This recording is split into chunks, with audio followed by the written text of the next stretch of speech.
Welcome back to another episode of Music is My Mantra.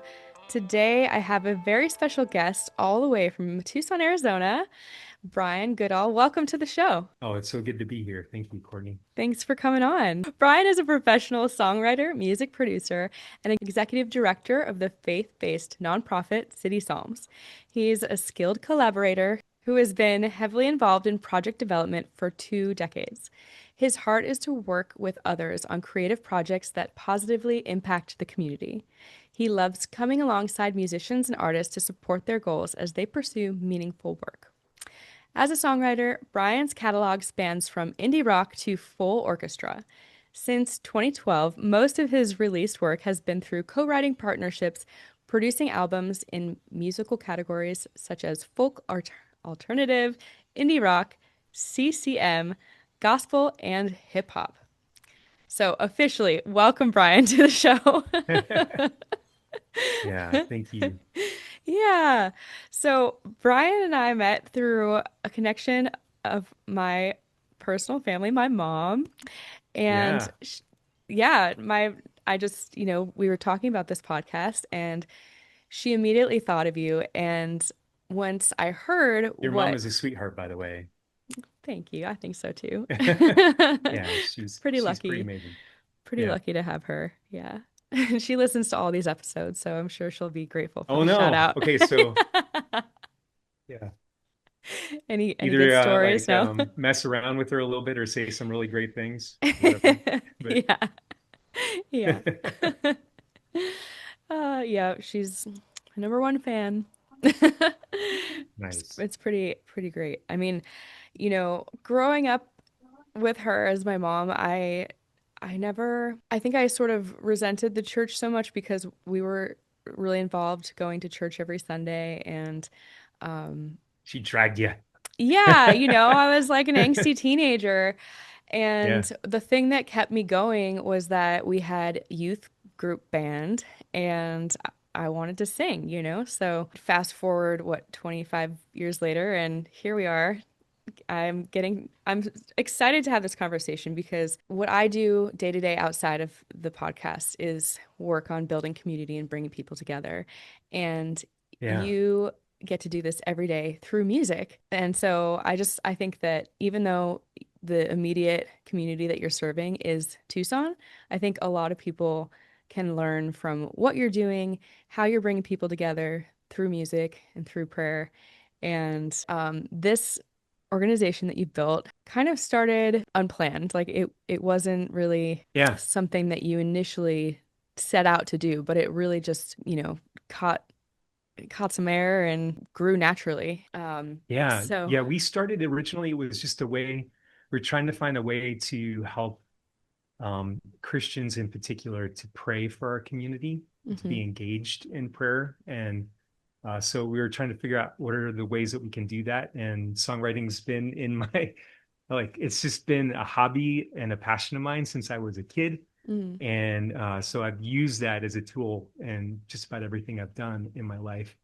And so I went around and hunted down other songwriters and pitched the idea of like, could we create an album that would be original songs of prayer for Tucson, Arizona, so our community, with the mhm, purpose being that when people listen to the music, that they would be stirred to not only to, as I mentioned to you, not just to mhm, pray for our community. I think prayer is a way for us to be able to, it's a gift that we get that what I believe, the God of the universe would be willing to listen to each like 7 billion people on the planet, that he would care mhm, what we think, what we want, what we desire. And so it's a way for us to be able to seek him. Like there's something that happens in our hearts when we pray for mhm, people, we pray for our community. We become more attached. We grow more fond. We're more, um, uh, yeah. So just we fully expected that when people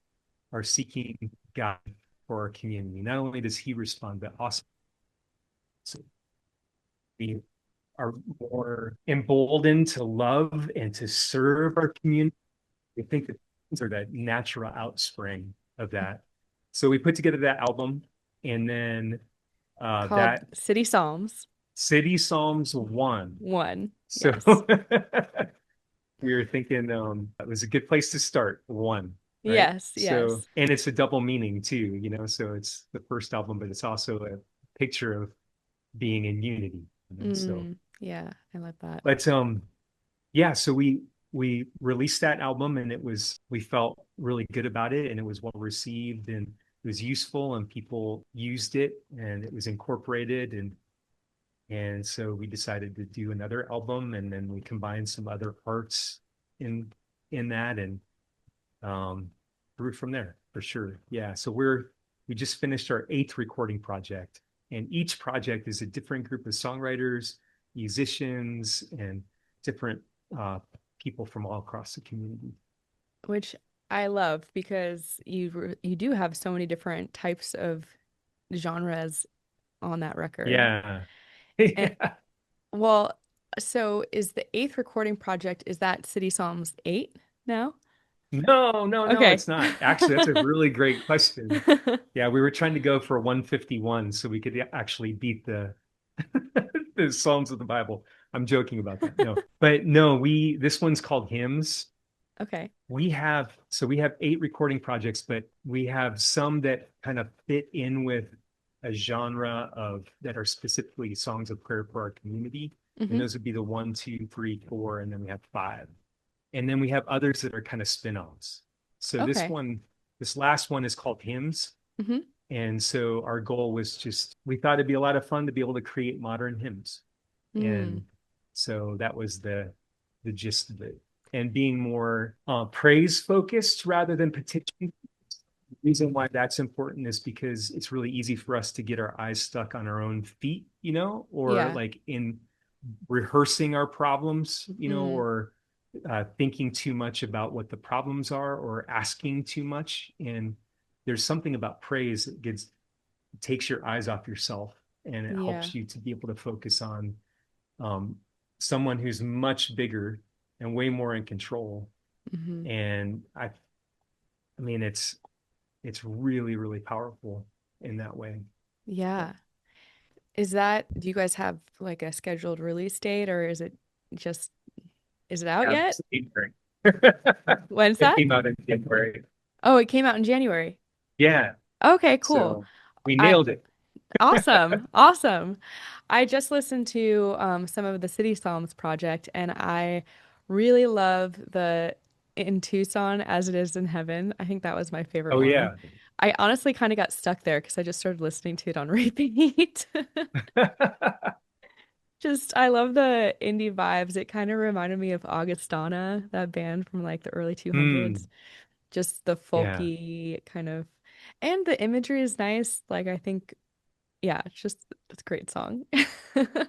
We originally, so we had a group that originally put that together for City Psalms 3, and it was more of a gospel sound. Oh, wow. So each of the albums we try to, because every group is different, Hmm. we tried to pull a song from a previous project and remake it for the new album. So that way it creates some kind of synergy between the albums. So Cool. that was a recreation of a song, the same song from City Psalms 3. Oh, I have Our to go crew, back and Mike listen to Almroth and them. Cameron Hood, are way more indie, and Mike is the one who produced the version that you listen to, and he's amazing. Cool. So, Yeah, yeah, I'll have to hear the gospel one now when I go back and listen again. That's so yeah. cool. When you're planning these albums, I'm sure that your process probably looks different now than it did when you first were starting out. But tell us a little bit about what that first one looked like. Were you reaching out directly to songwriters or were you going directly to the churches and finding people that way? Or maybe both? A little bit of both. Okay. So literally, the first move I made was to pray Hmm. and just ask God to lead me to specific people. Mm. And so when I connected with Cameron Hood, he was the first person I connected with. It was really clear to me that this was somebody to invite. And and I invited him, and he said yes. And the second guy was Mike Almroth. Had not, I knew Cameron. I didn't know Mike, Mm-hmm. but I really liked his work. And so I approached Mike and pitched the idea to him. And so then the three of us got together and I offered this picture of what we could do, Mm-hmm. like with open hands, Yeah. just saying this is what I envision. And Mike and Cameron have all these great ideas and incredible experience, and they've been writing music for a long time, and they've been in Mm. bands. So they gave tons of voice to the development. And we spent about a year and a half meeting together in a space working on the music. We brought a couple other people in and out. One guy, Ryan Romeo, who came for several songs and helped us, and then another guy, Ryan Sunderman, who ended up playing drums. Mm. And so we were crafting the music. We're trying to figure out Cool. who's going to sing on the project, and if we Mm-hmm. have too many singers, does that make it weird, not cohesive? And who do we invite in to be on the to play instruments and then getting to the point of like the more people we invite, it feels like the more people we exclude. So should we Mm. just focus in on a smaller group of people? And we wanted to make sure too that the group that we put together, they weren't all from one or two different churches. We wanted it Yeah. to be everybody in the room was from a different church, a different congregation. That's what it And that's what really struck me when I first heard about your yeah, work was like, you know, it just makes me happy to hear that because I think that there's just so many different churches out there and you never really get to interact with them unless you do like a citywide serving moment or something like that. But especially through music, it just seems like such a natural way to bring people together. And absolutely. I have a question for you that's kind of Yeah. like in the process, and obviously, you said you're starting it out with prayer and letting the Lord guide you in the project. Did you ever come across any resistance in the sense of like, this is like, there's this idea of being performative in the church when it comes to music versus like singing praise that's like truly from the heart. And Yeah. when I think of different churches, like I've heard even in the church that I go to, um, the pastor will compare like their worship to other churches and saying like, oh well, we want it to feel really intimate compared to being really performative.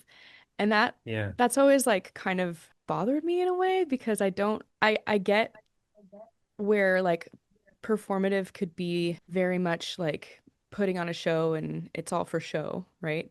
But Yeah.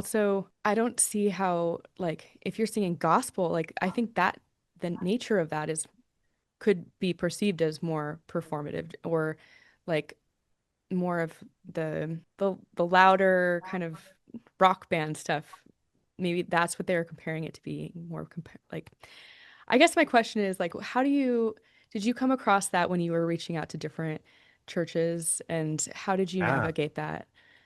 Like what's your great opinion? question. Because I still am kind of stuck on it, It's like I really believe that music comes from God and it's a soulful act. So I'm not sure where the line is to say what's performative versus what's just praise. The line is all over the place. I mean, it really is. Yeah. And so you go to gospel churches and they are like, there's smoke coming off their fingers, Yeah, playing totally. the keys and the bass, and their music can be super complex, Hmm. but the vocally it's repetitive and really inviting, and people can sing along, and it's easy to learn. And Hmm. there are so many different nuances, and we fight that all the time, Mm. working with musicians. Musicians, I think songwriters, musicians by nature, we want to know where the guardrails are so we can kind of figure out how to get off them, right? Mm. Do you know what I mean by that? So like we're always trying to blaze a new trail Okay. and not trying to stay within the guardrails. So this is what music is, and is there space enough for us to kind of like push it a little bit, Mm. Hmm. and we push it musically, push it um, with our writing, Yeah. and we want to kind of like create new things, and we want to be masterful, and we want to we want to push ourselves musically, Hmm. you know. Yeah. And the reality when you're working with churches in Tucson, we don't have like these, we have like 4 or 5 of what you would consider mega churches, which are Hmm. churches that are over 1,000 people or over 1,500 people. Yeah. They're mostly smaller churches. And most of these congregations, they have somebody leading on an acoustic guitar, Yeah. um, somebody who's leading on a piano, or they put together a band and they're volunteer musicians. And the people who are singing in the congregation, they're wanting music that they can easily learn and that they can sing easily. Hmm.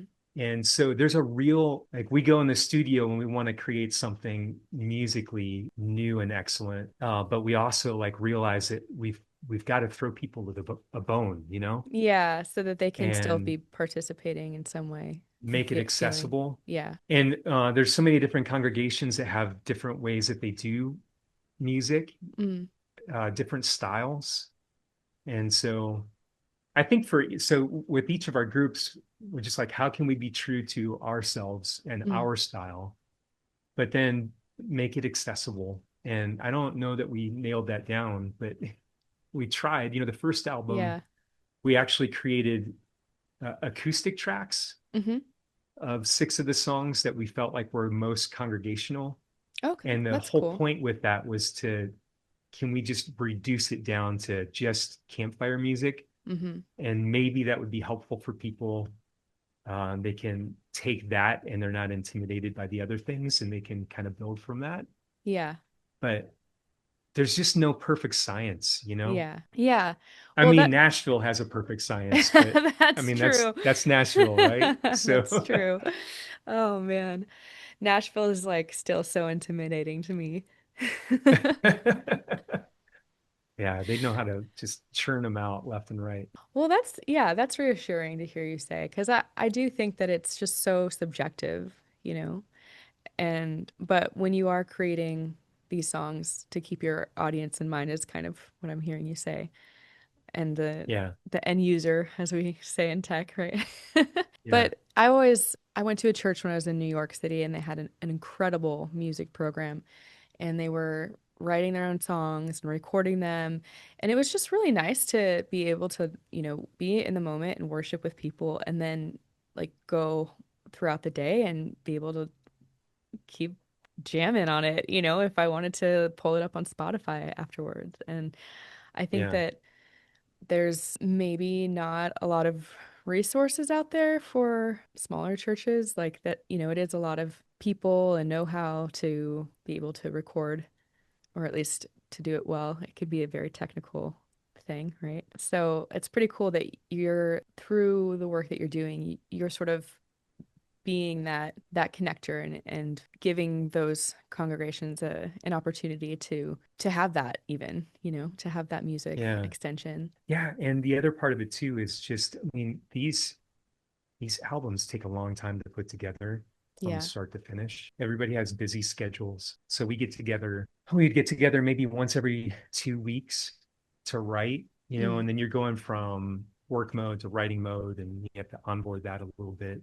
Yeah. And it takes a year and a half Wow. to get 7 to 10 songs you feel really good about. And Mm-hmm. then takes another half a year to prepare for recording, and then another half a year to actually lay down the tracks and mix and master.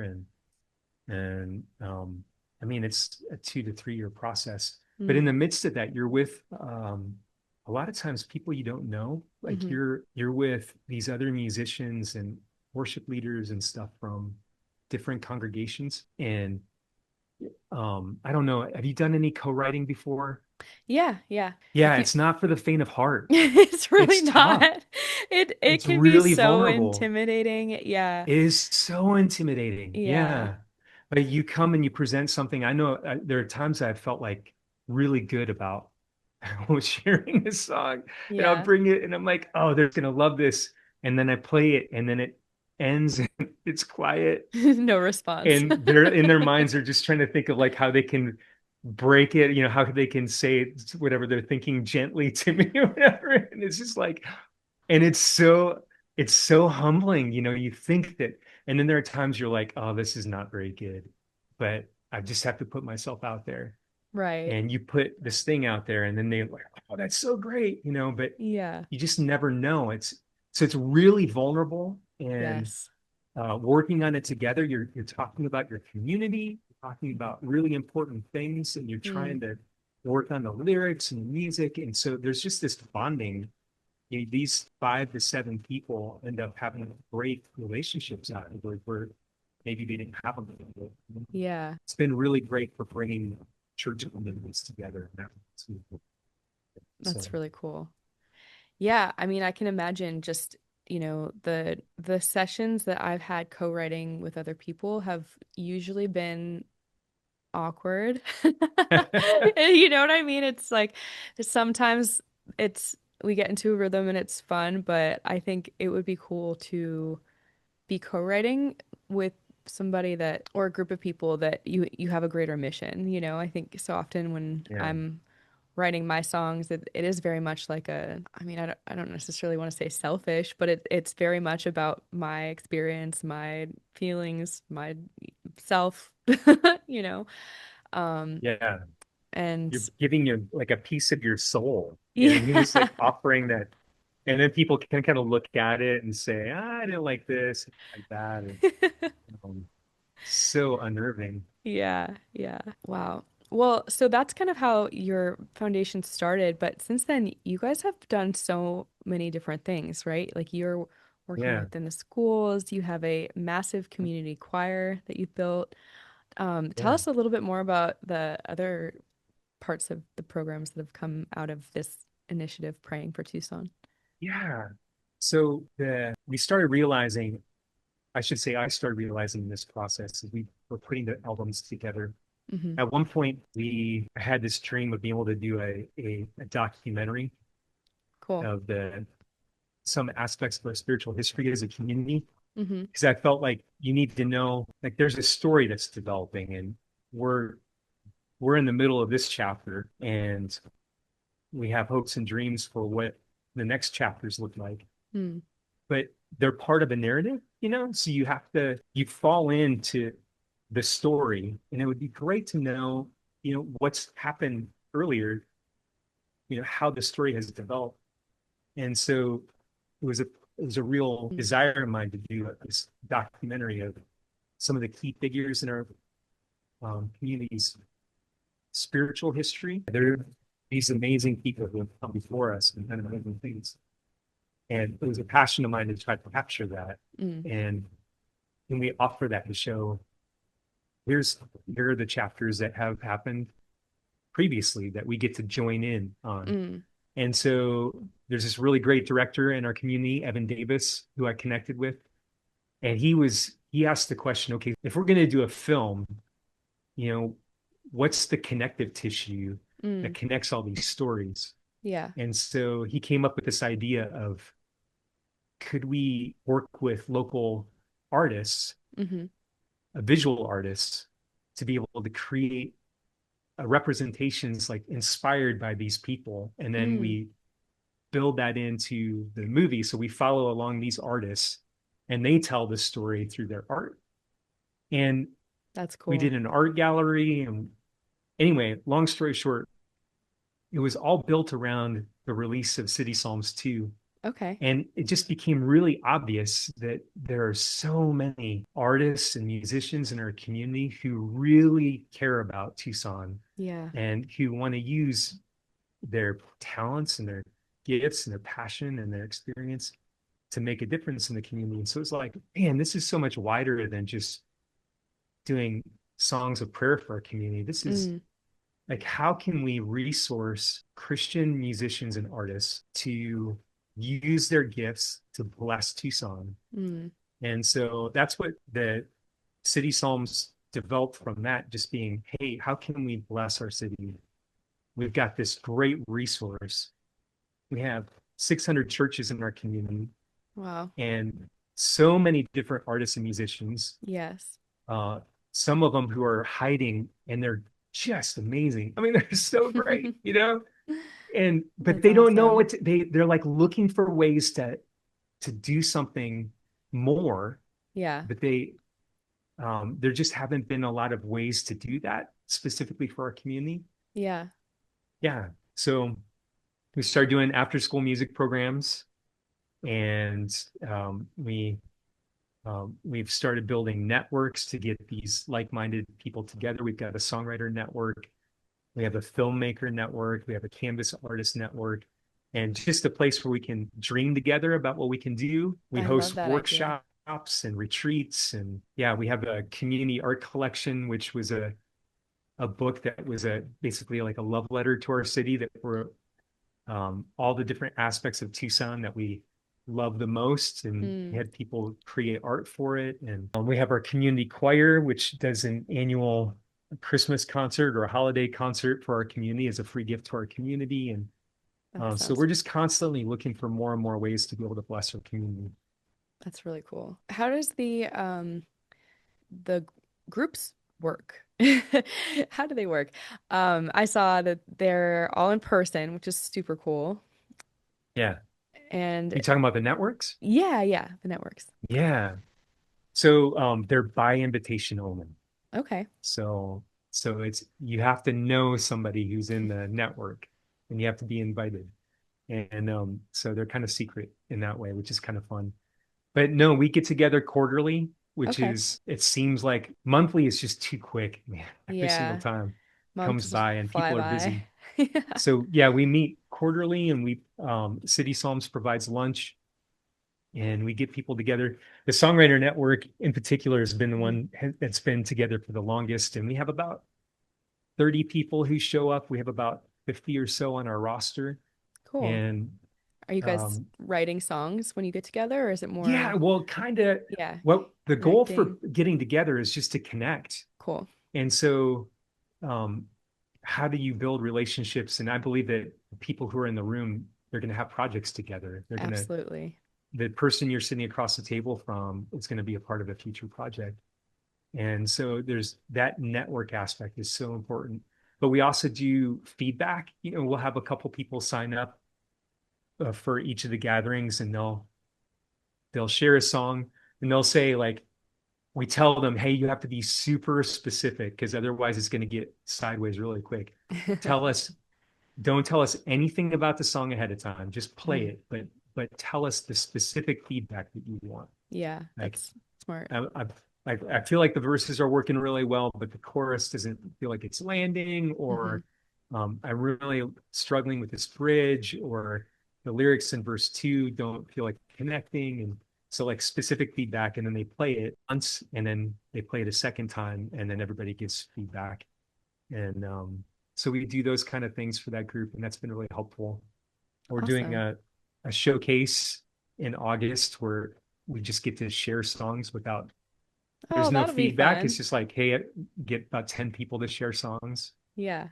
Kind of like an open mic. Hmm. We'll have our gathering in November. We're going to have a photographer come. And so he's going to be able to take professional profile pics. So Nice. that way, for free, so if you show up, just make sure you bring whatever Okay. outfit or Yeah. whatever you want to wear that you're like going to take a photo with. Cool. And then you take photos and give them those headshots or those profile pics or whatever for free. And Nice. so just trying to be a resource. Yeah. Yeah. And when people come to that group, are they all writing Christian songs, or is it a mix of like songs about, I don't It's a know? mix. Yeah. They're all Christians. Hmm. And so, but, and it's funny that they ask that question. A lot of them ask that question. What if I'm not writing Christian songs? It's like, well, what's a Christian song? You know what I mean? Yeah. Well, I guess when I think of Christian songs, it's like it's usually, about Like worship music or something. yeah, yeah. But to your point, I mean, I've also written songs that feel like love letters, but there's like not really somebody specific in mind. And I'm like, well, this could kind of be a Christian, worship song too, but it it's, it was not maybe initially written Yeah. with that Yeah. I intention. write a lot of music that's in my co-writing. I do a lot of stuff that would possibly be considered Christian because it's either worship Hmm. focused, or it's very explicitly like, um, Like Jesus. yeah. Yeah. But in my own like personal writing stuff, like I write a lot of stuff to be considered Christian, but a lot of the stuff that I release on my own, it's just processing life, you know? Yeah, that's really what I use songwriting for. Yeah. And you said you started songwriting when you were young, right? Yeah. Yeah. What's your first memory of songwriting? My first memory of songwriting. Yeah. So I grew up when we had cassette players. It's so good. People who didn't have those, did not grow up like that, you missed out Oh big time. man. I So that was go like ahead. so fun recording music on a tape. Like, For sure. yeah. So I'd have two of them. Did you ever do this? When you I said like right, you're younger than me though, so but we had tapes when I was a okay. kid. Yeah. So yeah, so I would love to, when I was in elementary school, I would love to like sing in one cassette player and Hmm. record, and then rewind it and press play on the one cassette player, and then on the second cassette player press record, and then sing a harmony part over it. I mean, this is Oh, before those like 8-track recorders came out, whatever. yeah. I think that was before they came out. They may have been out at that time, but I just remember being like, I just loved creating new music and then building harmony over it and developing like, I think my parents had copies of those tapes somewhere, but That's awesome. anyway, yeah, that was my first introduction to writing music, I think, that I remember. Cool. I had just one tape to record on. And I Okay. I remember at one point I recorded myself singing and I submitted it to whatever the equivalent of American Idol was at that point. It was before American Idol. It was like, some talent show TV thing, and I never heard back from them. Were you just waiting? Yeah, pretty much. Yeah. But, it was like, yeah, it's fun. I mean, my first piece of music that I ever bought was a tape. Oh, nice. Yeah, so. This is such a different time. Yeah. But no, definitely by the time I got to high school, we were all like doing, mixed CDs and that sort of Uh-huh. thing. Yeah. Yeah. Like burning pirated music. Yep. Uh, cool. So, did you grow up in a musical family? Yeah, sure. Yeah, that my yeah, most of my family. And we grew up going to church, Hmm. and it's interesting. I don't know, for people who don't have that upbringing of going to church, I mean, singing is a huge part of church culture. Hmm. And I grew up in this like small Baptist church, and we had hymn books. Mm, And so whoever was leading up front yeah. would tell you which page to turn to in the hymn book. Yep. That was my So, and it church, was always similar. like start the first thing they say, like turn the page, whatever, in the hymn books. And then in the hymn book, you have full staffs, Hmm. with the Hmm. key signature, and you've got the notation, and you've got 4-part harmony, Yeah. soprano, alto, tenor, bass. Yeah. And I would sit next to my mom, and my mom would sing the alto line. And so just a simple thing like that, sitting and looking and reading the music Yeah. while it was being led, and then hearing my mom sing that different part from Mm, the melody, and watching that work as the notation was moving, and listening to her yeah. voice moving, Yeah. and just it's such an advantage to be able to have that be part of that process growing up. Just it's natural, to see the music on the page. And Totally. The exposure to it yeah, is I think that I was also really lucky in that way. My mom and my grandma both would sing harmonies and we would have also the hymn books in the Lutheran church. And yeah, I mean, what was great is I was much better trained by ear just because of that. And yeah, me too. yeah, it took me a lot longer to actually like read music, but that's later on when I learned an instrument. You Yeah, kind of, I was forced, quote unquote. Was it, it's a good force though. I it, like yeah, that. yeah. It was my choice, but then it's like, oh, now you have to practice. But did you play any instruments growing up as well? Yeah, I started off playing trumpet in Oh, fourth grade. cool. Nice. Yeah. So we were the Richardson Roadrunners and Richardson Elementary School. And we had my band director. So we played this song called Roadrunner Rock. Okay. And I thought it was so cool. But and I can still remember the melody to this day. But I remember one time, like we were playing it, and it never really dawned on my little brain that, Roadrunner Rock, that this is made for our school. And I looked up and I saw my band teacher's name on that right-hand corner Oh, that's of the cool. music notation of the Yeah. sheet music. And I thought that was so cool. Like he wrote this song. Like this is so amazing. How did he write this song? Yeah. That's But pretty yeah, cool. trumpet, fourth grade, fourth through Nice. ninth grade. Okay. So Yeah. then was that where you also learned how to officially read music? Yeah, the so looking off the hymn book, I mean, was a huge introduction, but then going into concert band in fourth grade and learning how to read and play, yeah, that was really huge in that area for Yeah. sure. Did you ask your teacher how he did it? At No, that early I age. never did. Yeah. Yeah. What did your journey look like between like after ninth grade to get starting City Psalms? Like were you playing in bands? Were you just writing for yourself or maybe both? Yeah. That's a good question. That's a good question. So, There's probably a lot there, but you yeah, my brain is trying to give us the pare it all highlights. down. Yeah. So continued music in high school and sang in the choir, got interested in guitar and uh, bought this amazing semi-hollow body electric guitar with Nice. mother of pearl inlining on Ooh. the, and it sounded like garbage. It was so bad. Oh. I just loved the way it looked, but it was such a Yeah. bad sounding guitar, but it was my first. It was so good. I That's would so go into the music store and I'd see it hanging up on the wall and I would just lust it after it. I wanted it so bad. funny. But went to college in Phoenix at Arizona Christian and was involved in creating worship bands for the college Hmm. and touring a little bit, going around with the college for leading worship at different places. And then I started a band in college. We named after our college librarian, Alice Eichmeyer. We called ourselves the Eichmeyers. And it was such a She must have had a big impact on you.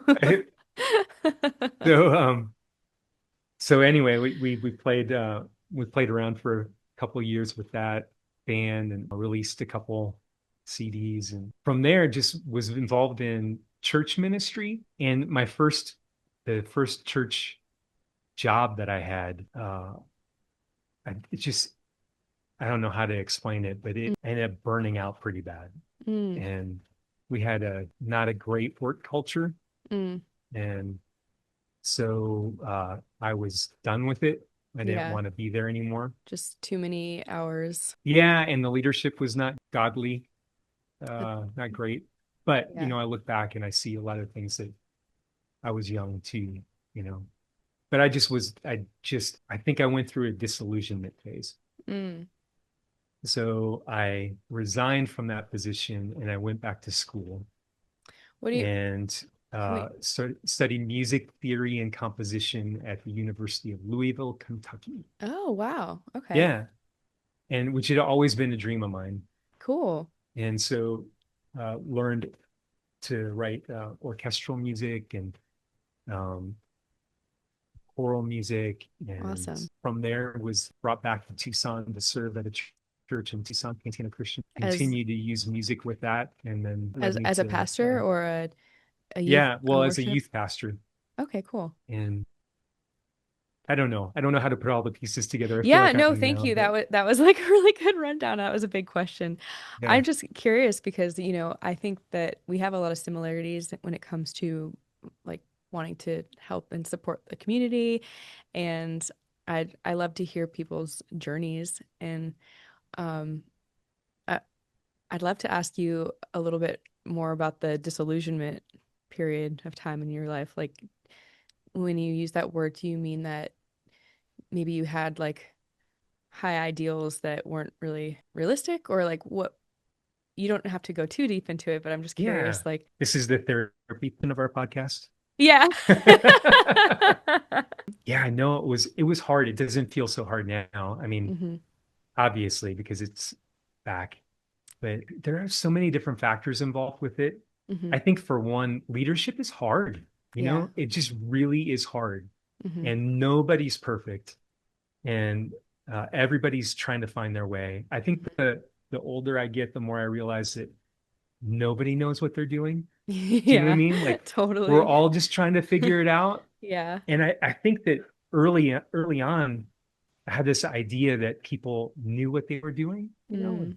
that That they people, should do it right and like, yeah. yeah. So I think there were a little bit of expectations that I Mm. felt um, this is the way that a church should function at a leadership level that were rubbed up against. But there was also some dysfunction that was pretty toxic. In fact, the church lost half its leadership Mm. within 6 months. Oh, And wow. so it was all for that same reason. Yeah. And, I don't want to get into detail, but I Sure. think that's reality. People are people, Yeah. and it's hard to serve as a leader in any, like, whether it's a business or Hmm. whatever, it's hard to serve as a leader. So in a church setting, it's even more impactful because you're expecting leaders you're Perfect. holding them to a higher standard, To right? be Jesus. Yeah. Yeah. There's only one Jesus, Right, that right. there's only one Jesus. And Yeah. that's another thing that takes a while to realize. So I think for me, it was like I knew that I didn't want to be in that environment anymore. And I tried to exit in a way that was most respectful, Yeah. but I was really angry and I was really hurt. Mm. And so for me, the disillusionment came in that season of just saying, like, if this is the way it is, I don't want to be a part of it. Yeah. And I think like not running away from that is continuing to confront that for me, like daily, just confront idea to the Lord over and over and over again, wrestling through it, forgiving, not just the people who I felt, the person who I felt most hurt by, but also Yeah. myself. And there was this one moment, and so I get super spiritual here. I hope that's okay. But Yeah, it's there's fine. this one moment I was reading in there's this book, the book of Isaiah in the Bible. It's nestled in there in the Old Testament. He's like this major prophet, and he his prophecy spans like 60 years, and it's the book itself is really like it's a fascinating book, and it goes back and forth in time, and Mm. it has prophecy that was for that day, it has prophecy for today, and all these different things. But you kind of like there's this one passage in chapter 6 Yeah. where Isaiah has his vision, and he sees the Lord, and he sees the Lord, he's seated on the throne, and the train of his robe filled the whole earth with glory. So there's like this image of like God being in control. And at the time, it didn't seem like things were under control. Like the Mm. world was, in Isaiah's view, falling apart. And so he sees a vision of the Lord seated on the throne. He's in control. The train of his robe fills the whole earth with glory. And he has this moment where he realizes just how big God is and how small he is. Mm. And he falls in worship, and an angel comes, and there's this weird part where the angel touches his lips with burning coal, Huh. and What does that he mean? says, woe is me, I'm a man of unclean lips. He Yeah. realizes that he was his complaining and his the way he was not seeing things the way that the Lord saw things, and he had this Mm. complete change of heart where he was so frustrated with Israel at the time. And after this vision with the Lord, he comes to this complete 180, and the angel asks him, now who, actually, the Lord says, now who am I going to send to my people Israel? Mm. And Isaiah says, here I am, send me, like Mm. I want to go. And total 180. And I think for me, it was just a realization that I love the church. Yeah. And I love what God has put together, even in all of its flaws, even in all the ways that we hurt each other and the ways that we try to do it.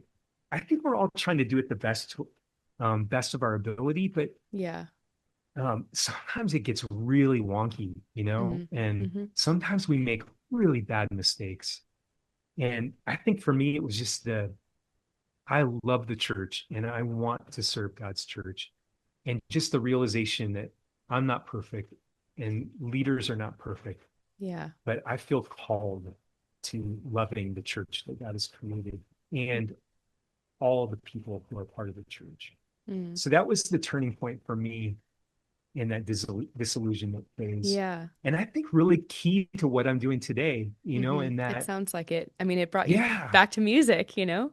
Well, so yeah, and just working with as many representatives across the body of Christ, Hmm. across all different congregations, and trying to get people to be relating to each other and Yeah.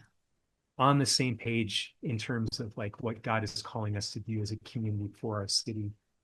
And so, yeah, I'm really thankful for that period of time now. It was Yeah. so hard to get through, but I'm really, really grateful for it.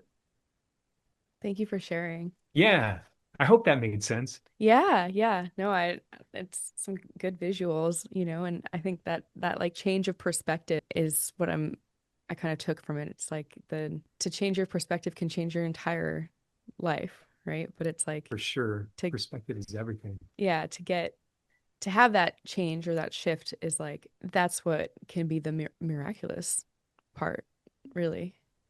Yeah, Because sometimes it just you can hear it, but it doesn't land, you yeah, know? Like I mean, going back to my mom, like she'll say something and sometimes and I'm like, but it's not, we've had some miscommunications. But we've been family. working on it and yeah, and it's like so it's sometimes you need to it just needs to click like it there's not really you can hear it 1,000 times, but then to actually understand it or to realize that new perspective is like that's the miracle, really. Yeah, how did you like tell me a little bit about your experience, if you don't mind, going through disillusionment? For me, it really stems from my dad because he had a really bad drinking problem. And so growing up, I saw him as like a hero, but then I also Mm, knew that there was a lot of chaos and drama between him and my mom. And it was just like two completely opposite worlds that I was growing up in with my mom, going to church every Sunday, and then like we'd go stay with my dad in the summertime and it'd be like a free for all. We can do whatever we want, you know? And um and then they would like get into arguments of and I mean my dad was like pretty manipulative too. Like he liked to have us around because it made him feel important even if he didn't have time for us, you know? And yeah, so I remember praying for him so much and just nothing ever changing. And I'm not really sure. I guess it kind of started. So he passed in 2021. And mm, I'm sorry. thank you. Yeah, that's what happens when you choose alcohol over everything in your life. Mm, I mean, I'm laughing now, but it's a pretty serious topic. for sure. Yeah. But I think he taught me so much, and at the time when I stopped drinking myself, it was really because I was not even using alcohol in the sense of your traditional alcoholic, but I felt like it was affecting me emotionally. And so I had some good advice from a mentor when I was in New York who said, "Well, it's best to just stop." So I tried, and at that point I was kind of thinking like, "All right, I need to look at this massive wound that I have." And everything from like my dating relationships to my relationship and lack thereof with my dad, like everything kind of was starting to be healed, I feel like at that point. And that was around 2016, I was starting to go to Al-Anon meetings, and that really helped because it was like the first time that I actually could talk about it to Yeah. somebody. Um, and I don't know if you've ever been to those meetings. It's not really like a discussion sort of setting. You just get to let it out. Yeah. And that, the songwriting has helped me a ton in kind of a similar way, but that was just say it out loud and be witnessed in my experience was like something I'd never really experienced before. And everyone else that had similar stories, different, but kind of stemming from the same thing. And yeah, I just, it was probably around 2016 where I just everything felt chaotic. Like there was the election year, and the friends that I had at the time were really creative and super talented and artistic, but we also were partying a lot in New York City, And I just remember like going to this meditation space in Brooklyn, and it was like a meditation on peace when everybody else was going to go watch the election. And I was like, I just need to find some peace. Like, I don't need to know True. what's happening.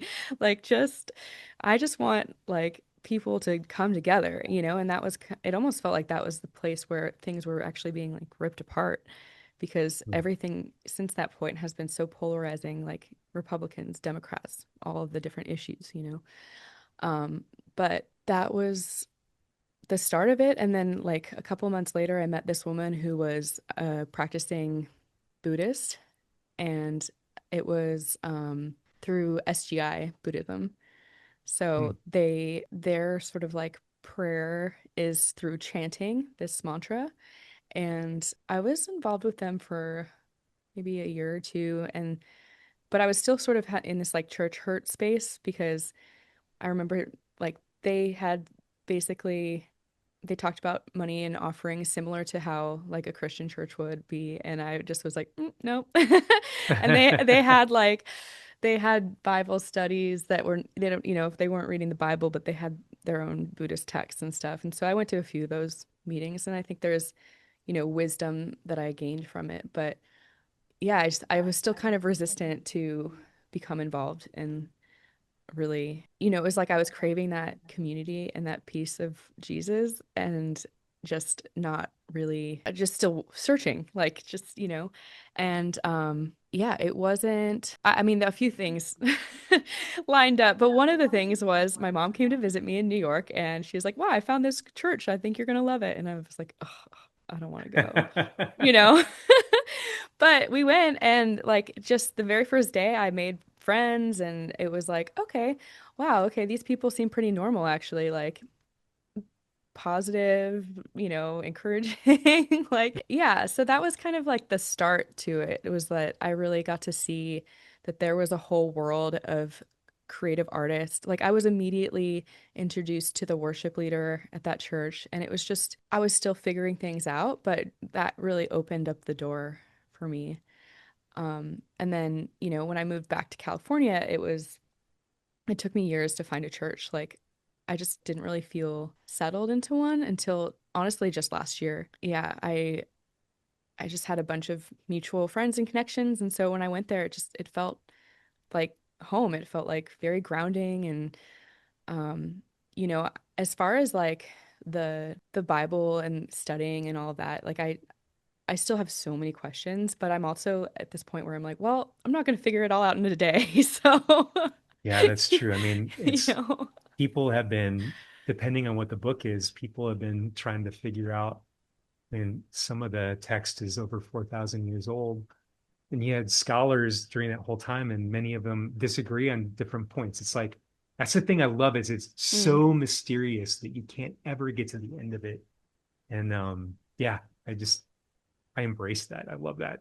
yeah, I think that's like a point that people argue a lot, when they're like, oh, well, you can't possibly believe that everything's true in the Bible. And I'm like, well, but like, how could you even have the capacity to understand the context and the translations and the nuances and just the time, the trends and things that have, that change along with the stories. And I don't know. Yeah, it's crazy because it's so complex. And yet Yeah. people are able to translate it into crazy languages in Africa. Mm, And people who have no context are able to understand, the core principles of it. yeah. So I Yeah. think it's amazing to me that it can be so complex and yet so simple Yeah. Well, in so and many ways. when the simplicity of it, right? The simplicity of the wisdom that I've just even gained in the past year, like coming back to this church family, I feel like has really changed my life in so many ways. It's like I've been able to let go of so much doubt in myself because I feel like my discernment has gotten sharper, and of course, like I could still say things aren't perfect, but there's just been so many blessings that have really been growing. And yeah, it's pretty cool. That's great. Yeah. Thanks for sharing all of that. Yeah, no, but thanks for asking. I wasn't planning to turn this on me, but I got you back. I guess it's relevant. So, well, to wrap things up here, I wanted to just shout out to your music and your project online. So we've got City Psalms on Spotify and probably everywhere streaming music, right? Yeah. And Brian Goodall as well. So all this stuff, I needed a place to be able to put some music that isn't going to see the light of day. So like my creative outlet side project, it's just called Goodall. Yeah. I, as soon as I saw that, said your full name, I looked over and saw that it was Goodall. So thank you for Yeah. correcting me. Sure. Yeah. Thanks for Cool. sharing. Well, and the one question that I get to ask everybody who comes on the podcast is Is there a song or multiple songs that have saved your life or changed your life in some way? Yeah. So full disclosure here, I'd forgotten about this question until right as we started this podcast, and then we had to stop for a second so I could get my mind back into gear again. But yeah, this is such a great question. So um, the one that we had already talked about. So there are several.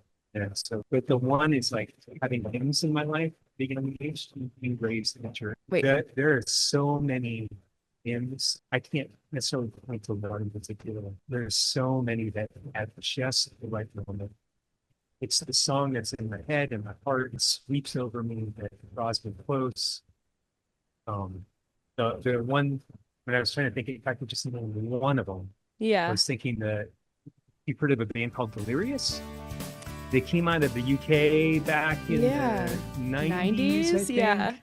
Okay. And there was this great, I mean, there was a huge movement there and it was all underground. And they put out this album called Cutting Edge. And one of the songs, one of their signature songs was Do You Feel the Mountains Tremble? Mm. And it was so anthemic and so hopeful and just felt so real and authentic. And I was just smitten by that. That one Cool. was such a powerful force in my life. And I like the name of it. yeah, did you feel the mountains tremble? Yeah. Back when I was a kid, listening to soundtracks, in particular, Indiana Jones and the Last Crusade soundtrack. Um, I used to record Star Wars movies and then just listen to them. And my parents had this growing up, they had an 8-track player. My parents had one. Yeah. And they had like a few different 8 tracks. And so I remember discovering their 8-track player. And one of them was the Star Wars soundtrack. And I would Mm. listen to that over and over and over and over and over again. And then the last one, man, there's so many. It's such a hard question. The Star Wars But eight tracks. but I remember when Pearl Jam came on the scene Oh in yeah. 92, 93, Mm-hmm. and their song Even Flow. Oh my gosh, I love that song. And as soon as I heard it, I was like, I'm in on this for the rest of my life. And So good. I mean, obviously that's dated now, and there's lots of music that's come out that's much better since, but it's so like that was like my whole introduction to the whole grunge movement. I was Yeah. captured. So Yeah. That's awesome. Yeah, at one point I had a friend of mine. We went on a trip. This was, before AI, so you can't just like sing a song, but we had that we didn't know the words to Even Flow, but we just, it's like na, na. Hard It's to understand. yeah, it is. I had to look them up at some point. But we went for a whole week, like just singing whatever sounds that we thought, were the words to that song. And we're like, what is this called? What is this song called? And when we finally figured it out, like someone recognized it, it was like the best thing. And Have yeah, you seen the video where they have people who take profile names from LinkedIn and from Facebook and stuff like that, and they like time it with the music to, have you seen that? no, So they no. use even flow and they're like, because he's so mumbly when he sings, Yeah, and yeah. they have like all these different names for that they replace with the lyrics. It's Oh my hilarious. gosh, Anyway, that's great. Yeah, yeah. because you could really put like anything in there. Yeah, totally. Even flow. No, that's awesome. Uh, well, cool. Thank you for sharing. And I love the variety there too. I think, mine would definitely be a multifaceted answer as well. Yeah. Well, So, coming from, and you said you were raised in a musical family, you know, musical, appreciation for all yeah, those different, appreciation. They no none of them were like professional musicians, but yeah. very much like loved music, would break out into song, you know, on a beat. Yeah. Yeah. So definitely everyone sings. But I think that kind of comes from being, most of at least my mom's side of the family, very devout Christians growing up in church. And again, it's like what we talked about earlier, having that exposure to singing in community. It's like I think it really it kind of like primes you. Like my family will break out into song for any reason. And if it wasn't for church to just like have that space where you do every week you're singing and there's Hmm. no it's not about sounding good, it's just about being present and being with each other and singing It's together. technically, or like, it's a human need Yeah. to be able to sing with other people. Hmm. It's a human need, and what a gift that the church can give, that people can gather and like sing together on a Yeah. weekly basis. And especially, we come out of a time when, now we're getting into other stuff, but when you come out of COVID and isolation, and people are obviously connecting way more comparatively to that time, Yeah. but also isolation has really grown since Mm. then as well. Yeah. People have kind of stayed in that state of fear. Yeah. Yeah. So, when you're performing out and you're with crowds and you see people singing together, and Mm. there's something so powerful about hearing each other's voices and Hmm. singing songs, and yeah. Joy is contagious, and I think that's really what I feel, when it comes to singing, especially with other people. And even if it's like a sad song, it's still very moving, and it doesn't, I don't know, it still provides like a release in some way. Yeah, Yeah. absolutely. Yeah. Yeah. So, well, cool. Brian, is there anything that I forgot to cover that you wanted to share today? No, I think we covered everything. I think we even went over a little bit, but I really Yeah. enjoyed the conversation today. So thank you so much for coming on.